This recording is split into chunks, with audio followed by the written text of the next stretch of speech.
Do you know the worst part about procrastinating? It's not wasting time.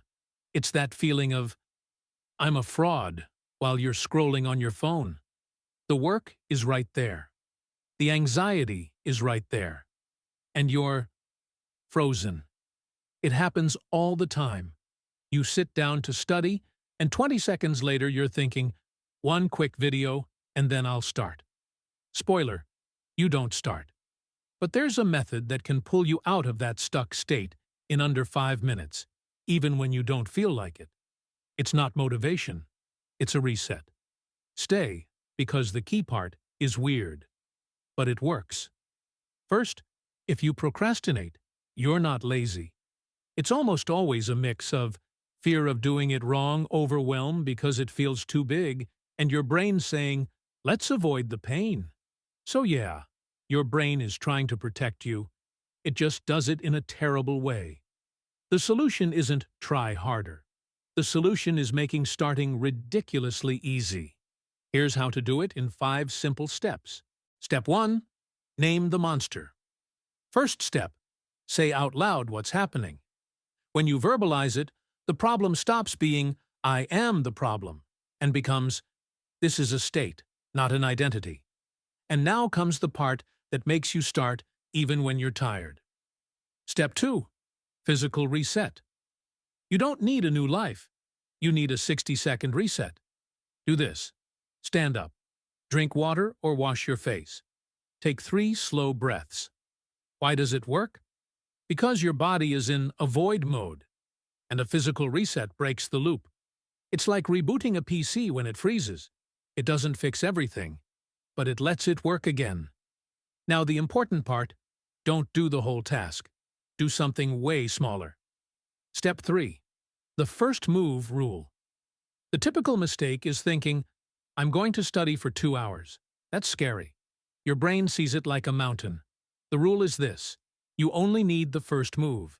Not be productive. Not get serious. Just the first move. And here's the trick. It has to be so easy it feels almost funny.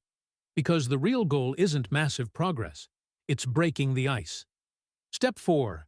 The 5-minute timer. Just set a timer for 5 minutes. And this is key. You have real permission to stop when it ends. That prevents mental panic. Because you're not signing a 3-hour contract. You're just stepping in. During those 5 minutes, there's one rule. Make it messy and simple. No perfection. No, when I feel like it. No, let me organize everything first. Just minimal action.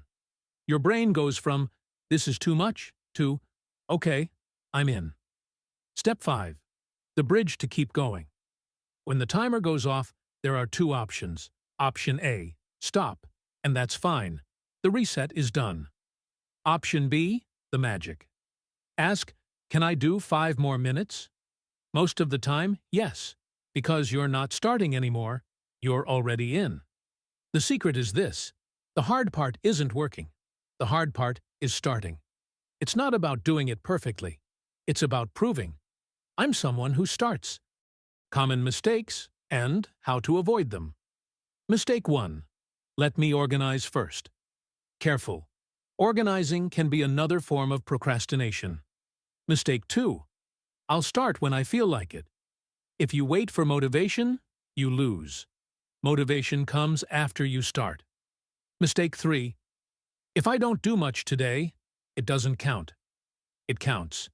Because you're training the most important habit, starting. Quick reset summary. Name the block out loud. 60-second physical reset. A ridiculously easy first move. 5-minute timer with permission to stop. If you can, 5 more minutes. And now, straight up. Try this next time you're procrastinating. When the block shows up, don't negotiate. Do the reset. You don't need to become a different person in a day. You just need to start one more time. If you want more resets like this, simple and straight to the point, subscribe, and I'll see you in the next one. Let's improve together.